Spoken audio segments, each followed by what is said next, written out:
감사합니다. 귀한 찬양, 우리 추수감사주일, 우리에게 주신 은혜들을 다시 한번 돌아보게 하는 귀한 찬양이었습니다. 감사드립니다.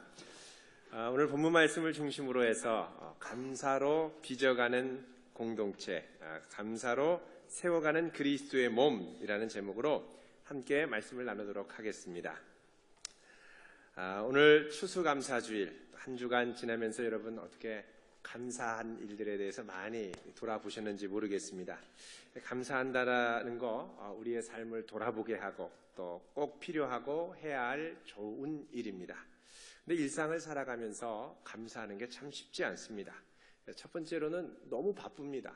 감사라는 이 thank라는 말이 원래 생각하다라는 think에서 왔다고 그러죠. 생각할 수 있어야 감사하는데 생각할 시간조차 없으면 감사할 여유도 없더라는 것입니다. 꼭 시간을 내서 감사할 수 있는 시간들을 가지시기를 바랍니다. 일상을 살아가면서 감사하기가 참 이게 쉽지 않고 또 그런 가운데 있습니다.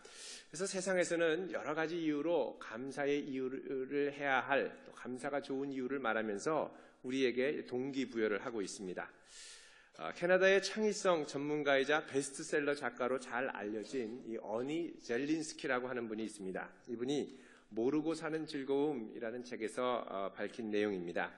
어떤 연구조사에 따르니까 우리가 살면서 하는 걱정의 40%는 절대 일어나지 않고 또 우리가 하는 걱정의 30%는 이미 일어난 일, 이미 지난 일에 대한 것이고 또 22%는 안 해도 될 아주 사소한 것이고 또 걱정의 4%는 우리 힘으로 어쩔 도리가 없는 것이고 또 걱정의 4%만이 우리가 바꿀 수 있는 것이라는 겁니다. 결국 걱정에서 우리가 해결할 수 있는 것은 아무것도 없고 걱정할 필요가 없더라는 것입니다. 쓸데없는 걱정거리들로 인생을 낭비하지 말고 매 순간 감사의 제목을 찾아야 한다는 것이죠. 이런 이야기를 들으면 정말 우리에게 원망과 불평과 근심보다는 감사가 필요하다라는 생각을 하게 됩니다. 또 이 감사는 우리의 건강에도 영향을 끼친다고 그러죠. 미국의 의사인 존 자웽이라는 분이 환자들을 대상으로 관찰을 했다고 그러죠. 감사 기도를 하고 음식을 먹는 사람, 또 감사하지 않고 먹는 사람들 사이에 건강에 꽤 유의미한 차이가 있다는 것을 발표했습니다. 그가 발표한 감사의 효능이 다음과 같습니다. 첫 번째는 감사를 하고 밥을 먹으면 또 감사 기도를 하고 밥을 먹으면 질병을 예방해주고 또 면역 기능을 향상시키는 백신이 우리 인체에서 나온다고 합니다. 또 둘째로 이 감사를 하면 질병의 진행을 억제시켜주고 병균의 침입을 막아주는 이 항복소가 생긴다고 하죠. 또 세 번째로 이 감사를 하면 우리 위장에 있는 음식이 이제 부패하거나 발효하는 것을 억제시켜주는 이 안티셉틴이라는 물질이 만들어진다고 합니다. 자, 감사하지 않고 먹는 진수성찬보다 보리밥에 김치 하나라도 감사하며 먹을 때에 이것이 우리 몸에 큰 보약이 되더라는 것입니다. 이런 연구 결과들을 보면 감사는 분명 우리 개개인의 차원에서 필요한 것이고 또 자주 연습해야 할 것임에 틀림이 없습니다. 그러나 성경에서 말씀하는 감사는 개인적인 차원에만 머물지 않더라는 것입니다. 성경의 감사는 항상 그분의 몸된 공동체, 교회와 연관되어 해야 할 감사로 말씀하고 있습니다. 오늘 말씀 15절에 보면 이렇게 말씀하죠. 같이 읽어보겠습니다. 시작. 그리스도의 평강이 너희 마음을 주장하게 하라. 너희는 평강을 위하여 한 몸으로 부르심을 받았나니 너희는 또한 감사하는 자가 되라. 자, 여기 보면 너희는 평강을 위하여 뭘로 부름받았다고요? 한 몸으로 부름을 받았다는 것입니다. 그래서 감사하는 자가 되라. 우리가 생각할 때는 그런가 보다 라고 생각할 수 있습니다만 깊이 생각을 해보면 아주 심오한 의미가 들어있습니다. 여기 이 그리스도의 평강이라는 말은 이 라틴어 성경을 보면 불가타라고 그러죠.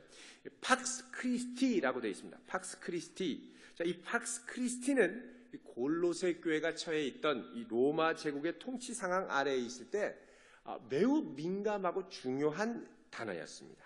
왜냐하면 당시 로마 제국은 온 세상을 강력한 군사력과 또 기반시설, 사회 기반시설을 통해서 장악을 하고 또 이를 통해서 창출되는 막대한 부를 기반으로 대평화의 시대를 구가하고 있었기 때문에 그렇습니다. 이 대제국의 평화의 시기를 뭐라 그러냐? 라틴어로 팍스 로마나라고 그럽니다. 여러분 아마 팍스 로마라는 말을 들어보셨을 겁니다. 또 팍스 아메리카나라는 말도 들어보셨을 겁니다. 미국이 소련과의 이 냉전 시대를 끝내고 막강한 군사력과 경제력을 바탕으로 전 세계를 장악하면서 경찰 역할을 하면서 평화를 가져온 그것을 팍스 아메리카나라고 그러죠. 마찬가지로 그 옛날에 로마도 이런 종류의 평화를 그 당시에 모든 주변 지역에 누리게 하면서 팍스 로마나라는 개념을 설파했습니다. 자, 그런데 그리스도인들은 그 팍스 로마나 시대에 살면서 팍스 로마나를 경험하지 않고 우리는 뭘 누리고 사는 사람들이냐? 팍스 크리스티, 그리스도의 평강을 누리며 사는 사람들이라고 선포한다라는 것입니다. 이게 상당히 충격적인 이야기죠. 로마의 평화에 만족하지 않고 그리스도의 평화에 머무른다는 것입니다. 자, 이 팍스 크리스티 아래 살도록 부름받은 교회가 이 평강을 누리려면 개개인의 힘으로는 안 된다는 겁니다. 개개인의 힘으로 평강을 누리려고 하면 이 평강을 금방 제국의 평강에 뺏긴다는 것이죠. 제국의 통치와 가치관과 시류에 빼앗긴다는 것이죠. 그래서 우리가 이 평화를 빼앗기지 않고 지키려면 꼭 필요한 것이 있는데 그게 뭐냐? 바로 한 몸 된 그리스도의 몸인 공동체라는 것입니다. 자, 이렇게 볼 때 우리가 드리는 감사의 행위, 감사의 표현은 단순히 개인적인 행복과 건강의 차원을 넘어서 성도의 생존의 문제를 좌우하는 아주 중요한 행위라는 것을 알 수가 있습니다. 당시에 누가 감히 로마가 제공하는 평화를 의심할 수 있겠습니까? 누가 감히 제국의 통치와 명령을 거스를 수 있겠습니까? 그런데 성도는 이런 제국의 통치 아래서 제국이 제공하는 평화가 다가 아니라 그리스도의 평화가 참된 평화라고 선포하며 사는 것입니다. 그래서 여기 말씀에 그리스도의 평강이 너희 마음을 주장하게 하라라고 할 때 이 주장한다라는 말은 다스린다라는 말입니다. 다스림을 받아라. 그러니까 로마의 통치가 아니라 시저의 통치가 아니라 가이사의 통치가 아니라 그리스도의 통치를 누려야 되고 이 통치를 위해 한 몸으로 부름받았다고 말씀하는 것입니다. 그러기 위해서는 뭐가 있어야 되느냐? 감사가 있어야 한다는 것입니다. 여러분, 다스린다라는 건 그 시대 사람들의 이 행정적이고 정치적인 외적 요건만을 다스리는 걸 말하는 것이 아닙니다. 여기서 이 다스린다라는 말의 의미는 그 사람 내면에 있는 생각, 가치관, 마음, 상상력까지를 사로잡는다는 것을 의미합니다. 자, 16절 말씀 한번 보겠습니다. 시작.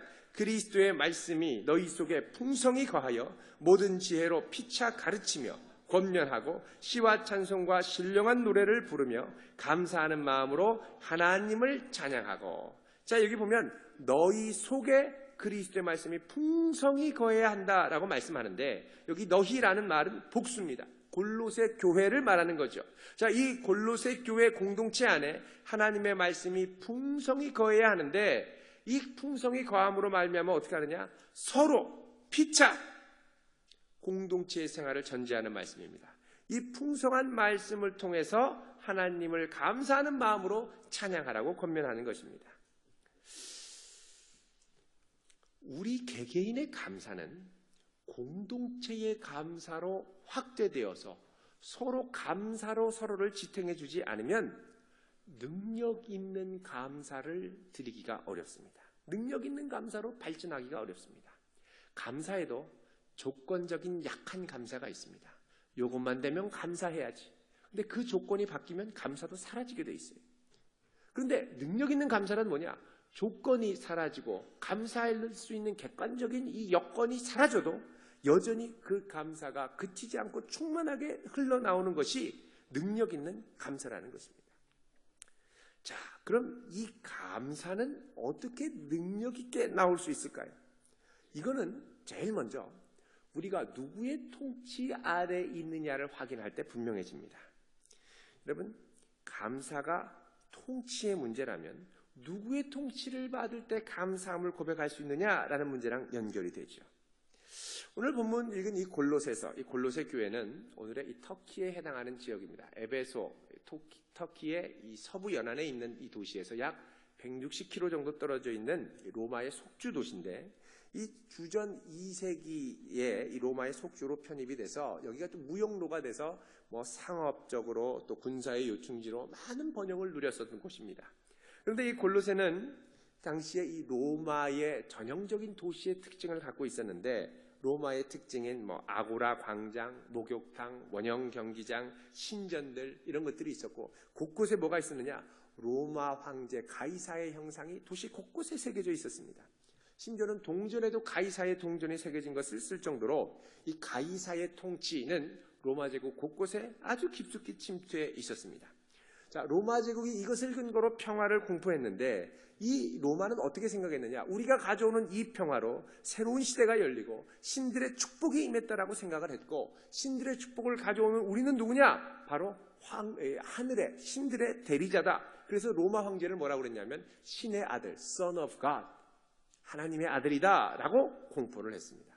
자, 이렇게까지 신격화되면서 로마 사람들에 있는 많은 사람들의 마음에 있는 상상력을, 또 가치관을, 세계관을 그 로마는 사로잡기 시작했습니다. 자, 그런데 그 안에 사는 골로새 교인들은 이것들을 거부하고 그 안에 새로운 세계관, 새로운 가치관, 새로운 상상력을 품는데, 그게 어떻게 가능하냐? 방금 읽은 16절에 보면 그리스도의 말씀이 풍성히 그 공동체 안에 거함으로 이루어진다는 겁니다. 자, 풍성하게 거한다. 차고 넘쳐서 내 가치관, 세계관, 상상력을 완전히 붙들어진다는 것이죠. 여러분, 세상 가운데 꿈꾸는 성공과 믿음의 공동체 안에서 꿈꾸는 성공은 다릅니다. 세상에서 꿈꾸는 행복과 믿음의 공동체, 믿음의 신앙의 공동체 안에서 꿈꾸는 행복은 다릅니다. 자, 어디에 속하느냐에 따라 내가 느끼는 행복과 감사의 질과 양이 달라지더라는 것이죠. 자, 더 나아가서 어떻게 해야 되느냐? 오늘 말씀 17절 같이 한번 읽어보겠습니다. 17절 시작. 또 무엇을 하든지 말에나 일에나 다 주 예수의 이름으로 하고 그를 입입어 하나님 아버지께 감사하라. 자, 모든 말과 행동, 모든 삶의 양식을 통하여 주 예수의 이름으로 하고 그를 힘입어 하나님께 감사하라. 모든 일에 주님이 앞서시는 은혜를 경험하고 그분을 고백하고 감사하라는 것입니다. 여러분, 감사라는 말은 원래 그 어원이 카리스라고 하는 헬라어, 은혜라고 하는 헬라어에서 왔습니다. 그러니까 감사를 하려면 어떻게 되냐면 내게 주신 은혜가 뭔지를 알고 그 은혜를 고백할 때 그것이 감사가 되는 것입니다. 그래서 하나님이 내게 주신 것이 다른 사람이 볼 때는 아무리 사소해도 정말 내게 주신 귀한 것임을 고백할 때 그게 감사의 제목이 된다는 것이죠. 내가 건강한 것, 또 몸이 조금은 불편해도 이렇게 교회에 주일에 나올 수 있는 것, 예배를 드릴 수 있는 것, 또 내게 이런 가족들을 주신 것, 내게 또 이런 일할 수 있는 것들을 주신 것, 또 이렇게 좋은 날씨를 주신 것, 건강할 수 있는 것, 이게 그냥 당연하다고 생각하면 이건 감사의 제목거리가 안 되지만 이 모든 것이 하나님이 주신 선물이다, 은혜다. 카리스라는 이 은혜라는 말은 선물이라는 뜻이죠. 선물이다라고 고백하면 이것이 바로 우리에게 감사의 제목이 된다는 것입니다. 자, 오늘날 우리가 살아가는 방식은 이 팍스 로마나를 앞세우면서 로마 제국이 다스리던 시대와 비슷합니다. 많은 전문가, 미래학자, 사회학자들은 오늘날의 이 포스트 모던 시대를 뭐라고 그러냐? 탈식민주의의 시대다, 신제국주의의 시대다, 영어로 포스트 콜로니얼의 시대다라고 얘기를 합니다. 영토의 개념이 한 나라의 개념에 머무르는 것이 아니라 제국의 개념으로 확대됩니다. 그 제국의 개념으로 확대하는 중심에 뭐가 있느냐? 만몬, 돈이 있습니다. 경제가 있습니다. 얼마 전에 우리나라가 중국과 FTA를 체결했죠. 많은 언론들이 이 FTA를 체결하면서 뭐라고 그랬느냐? 이제 우리나라의 경제 영토는 전 세계의 73%에 해당된다, 이른다, 확장된다라고 얘기를 했습니다. 그러면서 우리나라의 영토의 넓이가 전 세계에서 3위다 이렇게 얘기를 합니다. 자, 이 FTA로 영토, 경제 영토가 넓혀졌다는 건 뭐냐? 마치 자국에서 경제 활동을 하듯 서로 무관세로 서로 상호 자유롭게 무역을 할 수 있는 범위가 전 세계 영토의 73%까지 확대되었다는 것입니다. 자, 자국 내에서 경제 활동을 하듯 관세 없이 자유롭게 할 수 있는 그 영역, 경제적 부가, 경제적 영역이, 경제적 영토가 새로운 제국의 질서를 재편하는 시대가 왔다는 것입니다. 이런 시대에 우리의 존재는 뭘로 증명되느냐? 소비함으로 증명됩니다. 나는 소비한다, 고로 존재한다가 되는 것입니다. 자, 소비해야 행복하는 겁니다. 이 시대에는 경제를 통한 번영과 부를 추구하는 것이 거의 이제 절대적인 가치로 자리를 잡고, 또 많은 회사들이 자신들의 상징과 이미지를 사람들의 상상력 안에 불어넣기 시작합니다. 광고가 상상력이죠. 자, 이 샴푸를 쓰면 머릿결이 전지현과 같이 아름답게 이게 변한다. 뭐 머릿결을 막 휘날리고 주변에 있는 사람들이 향기를 맡고 이러죠. 뭡니까? 현실 세계에서 일어나지 않았던 새로운 상상을 펼치게 만드는 겁니다. 그리고 그 상상력을 들어가게 하는 핵심에 뭐가 있느냐? 회사마다 나름대로의 아이콘, 상징인 회사의 로고가 있죠. 대기업은 이 로고 만드는데 몇백억을 투자합니다. 수많은 설문조사를 하고. 왜요? 사람들의 상상력을 사로잡기 위해서는 그런 강력한 로고와 회사의 이미지가 필요하다는 거죠.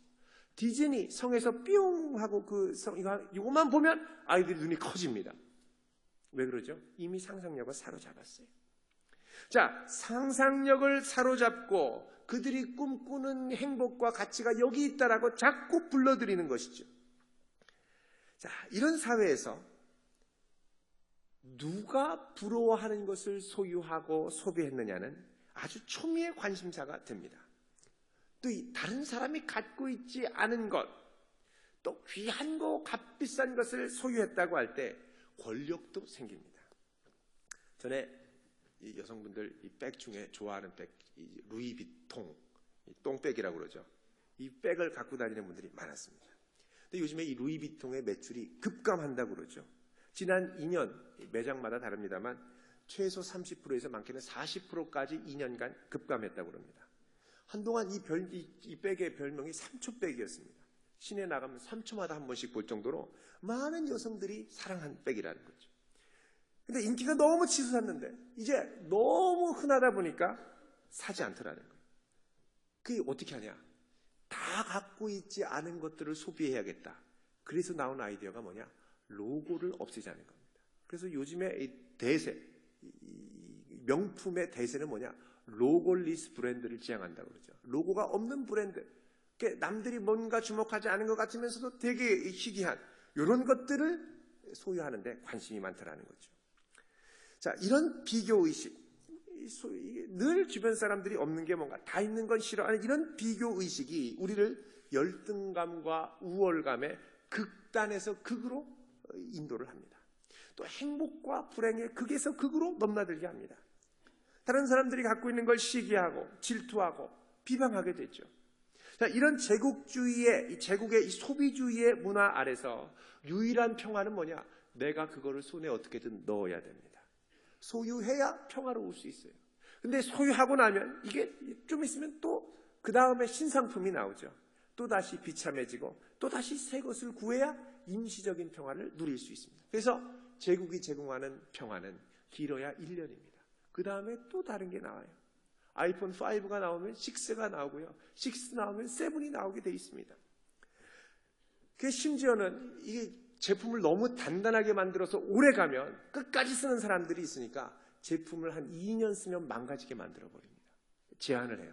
컴퓨터 메인보드도 너무 오래 쓸 수 있는데 몇 클럭 이상 되면 못 쓰게 제한을 하는 경우도 있더라는 거예요. 자, 그래서 요즘에 이 소비자가 왕이 됐죠. 소비자의 권리가 아주 중요한 덕목이 됩니다. 소비자의 권리를 주장하면 갑이 됩니다. 갑. 한 코미디 프로에 이런 갑을 관계가 재밌게 나온 적이 있었습니다. 식당 주인이 영업을 하는데 에어컨이 고장났어요. 수리기사를 부릅니다. 수리기사를 부르는 순간 식당 주인이 갑이 됩니다. 수리기사가 와서 아유 죄송합니다 그랬더니 왜 지금 왔냐? 연락받고 바로 왔다. 30분 전에 준비했어야지. 막 이러면서 막 고통을 치는데 꼼짝 못하고 쩔쩔매면서 이 에어컨을 고칩니다. 다 고쳤다 그러니까 빨리 가라고. 영업해야 된다고. 방해된다고. 기사들이 배고파요. 밥 먹자. 어디서 먹을까? 그냥 이 식당에서 먹자. 식당에 앉는 순간 수리기사들이 갑이 되는 거예요. 주인 와! 물 가져와! 메뉴판 가져와! 동작 봐라! 막 또 막 못 살게 구는 겁니다. 아니 기사들이 왜 그러냐니까. 내가 손님이다. 손님이 왕 아니냐. 그러니까 꼼짝 못하는 거예요. 쩔쩔매고서는 막 주문하려고 그랬는데 야 덥다 빨리 에어컨 켜라. 에어컨을 켜려고 했는데 에어컨이 안 나오는 거예요. 주인이 화가 나요.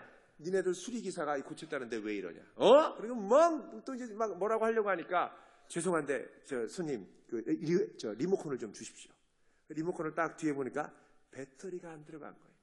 입장이 바뀝니다. 주인, 식당을 어떻게 관리하는 거야? 어떻게 리모컨에 배터리도 안 넣어놓고 영업을 할 수 있냐고 또 수리기사들이 막 또 소리를 치는 거예요. 여러분, 누가 소비자가 되느냐에 따라 값이 되고 을이 되더라는 겁니다.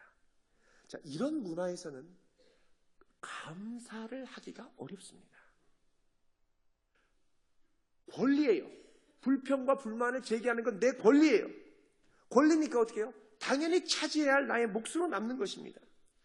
불평을 제기하고 비난하는 것이 덕이 되는 거예요. 오늘날 이런 신경제 질서의 제국의 통치 아래서는 이러한 권리주장, 비교, 열등감, 불평, 불만, 분노가 우리 내면의 의식에 나도 모르게 깊숙이 풀이 내려 있습니다. 더 이상 소비할 능력이 안 되면 어떻게 합니까? 1588 빨리빨리 뭐 이러면서 빨리 빚내서 쓰라는 거예요. 지금 빚 권하는 사회, 빚 권하는 정부, 빚내는 세계로 바뀌어가고 있습니다. 오늘날 그토록 감사를 말하지만 감사하기 어려운 이유가 여기 있습니다. 여러분, 물건 판매하는 분들 생각해 보십시오. 예를 들면 핸드폰이 있는데 이걸 너무 잘 만들어서 감사해서 이거 10년, 20년 쓰면 장사가 안 될 겁니다. 그러니까 어떻게 해요? 어떻게든 좀 쓰다가 고장나지도록 좀 엉성하게 어느 정도 지나면 이게 제품이 마모되도록 그렇게 해야 되는 거죠. 여러분, 이런 문화 가운데 감사한다는 건 솔직히 불가능에 가깝습니다.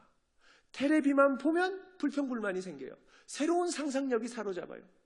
Live brilliant. 멋진 차 타고 쫙 가고 싶어요. 그럼 어떻게 해요? 그 차 사야죠. 지금 있는 걸로는 안 된다는 거죠. 그러니까 새로운 상상력이 나를 자꾸 사로잡고 자꾸 그쪽으로 따라가게 되는 거예요.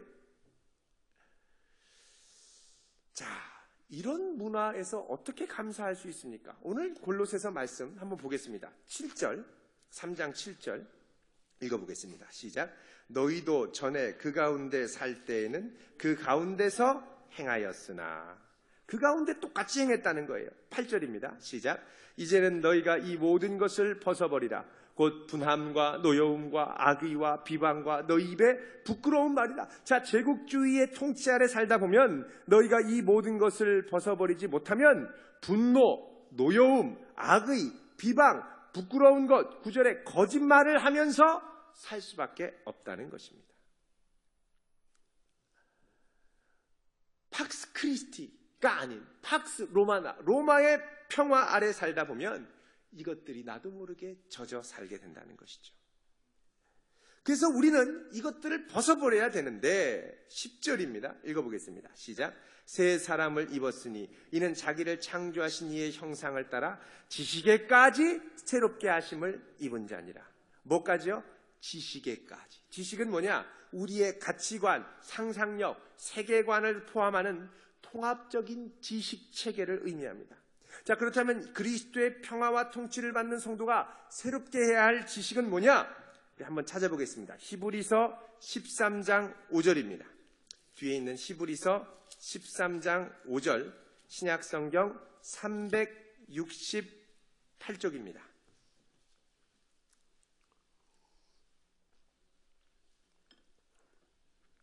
(368쪽)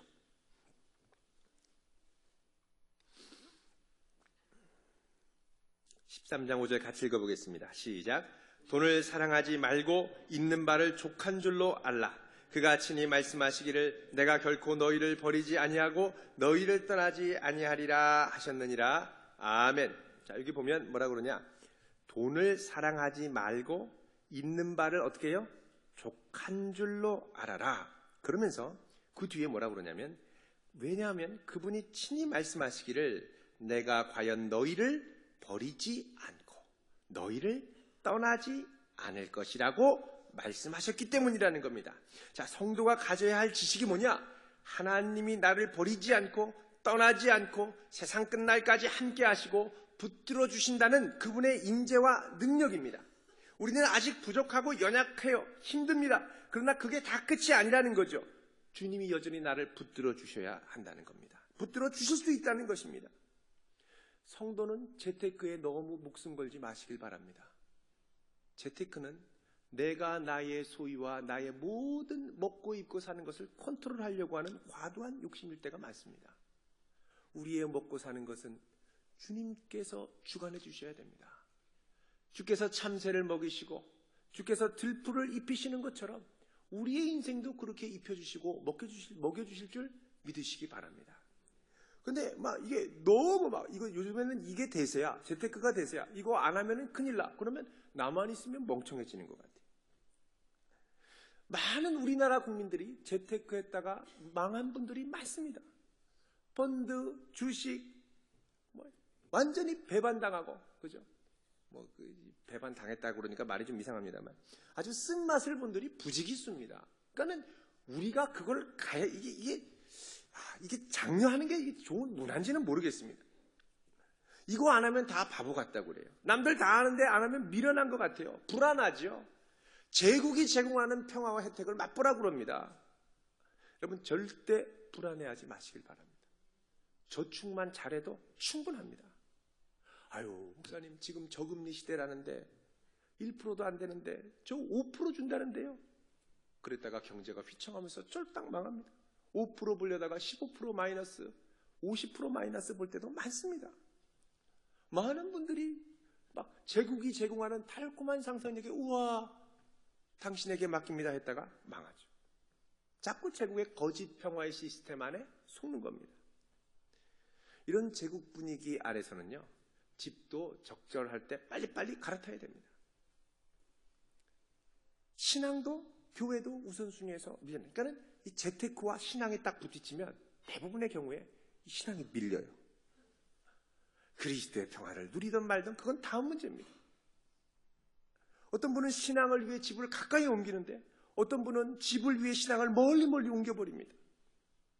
우리가 붙들어야 할 지식, 우리가 새롭게 해야 할 지식은 뭐냐?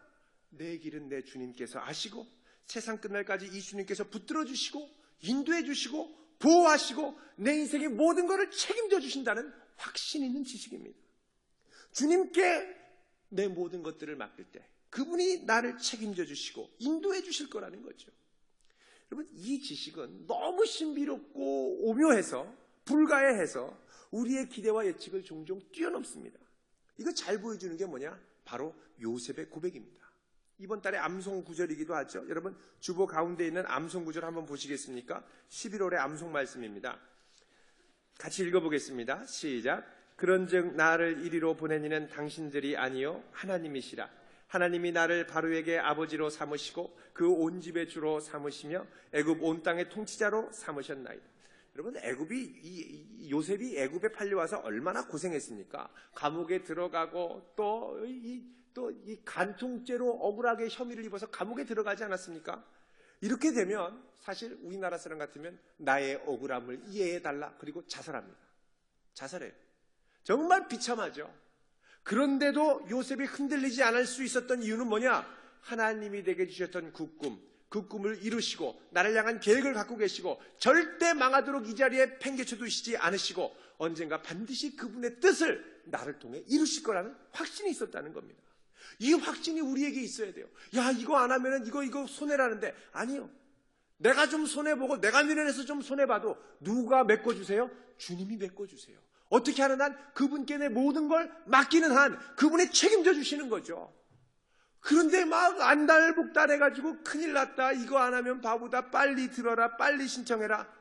마음이 분주하고 제국의 평화를 얻기 위해 너무나 많은 주님의 평화를 잃어버리게 되더라는 겁니다. 여러분 나중에 요셉이 이 모든 과정을 겪으면다가 애굽의 총리가 되고 형제들을 만나서 하나가 되는 걸 경험하고 나서 그제서야 고백하는 게 바로 이 11월 암송 말씀 창세기 45장 8절 말씀입니다. 그런즉 나를 이리로 보낸 이는 당신들이 아니요 하나님이라는 거예요. 형제들이 팔고 배반 때린 줄 알았는데 분노하고 진노해야 할 일인데 알고 보니까 이게 뭐예요? 은혜고 선물이었다는 거예요.